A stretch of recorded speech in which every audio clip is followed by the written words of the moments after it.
বন্ধুরা সবাই কেমন আছো? দেখো আজকে আমি কি রান্না করছি। আজকে আমি রান্না করছি কাঁচকলা আর আলু দিয়ে চিংড়ি মাছ। দেখো আমি কি করছি। আমি প্রথমে চিংড়ি মাছগুলো ভেজে নিয়েছি, অবশ্যই সেটা আর দেখানো হয়নি। এখন ভালো করে আলু আর কলাটা ভালো করে কষিয়ে নিচ্ছি তেলে। এবার আমি দিয়ে দিচ্ছি এতে নুন, হলুদ, পরিমাণ মতো লঙ্কার গুঁড়ো এবং জিরের গুঁড়ো।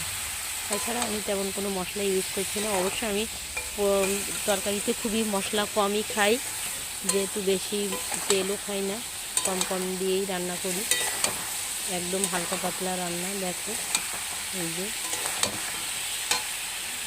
দেখো আমার ভালো করে কলা আর আলুটা কষানো হয়ে গেছে। এবার আমি একটু সামান্য জল দিয়ে দিচ্ছি, যাতে আর একটু ভালো করে কষা হয়। অনেকটাই সেদ্ধ হয়েই এসছে কলা আর আলুগুলো। দেখো তেল ছেড়ে দিয়েছে মশলা থেকে, তার মানে ভালো করে কষা হয়ে গেছে। এবার আমি যে চিংড়ি মাছগুলো ভেজে রেখেছিলাম সেই চিংড়ি মাছগুলো দিয়ে দিচ্ছি। এবার কাঁচকলা আর আলুর সঙ্গে চিংড়ি মাছগুলোকে আমি ভালো করে কষিয়ে নিচ্ছি। এবার আর জল দিয়ে দেব, যে যেরকম ঝোল খাবে তার উপরেই জলটা দিবে। যেহেতু আমার তো প্রায় কাঁচকলা আর আলু সেদ্ধ হয়ে গেছে, তার জন্য আমি বেশি ঝোল দেব না, আমি একটু কমই ঝোল দেব।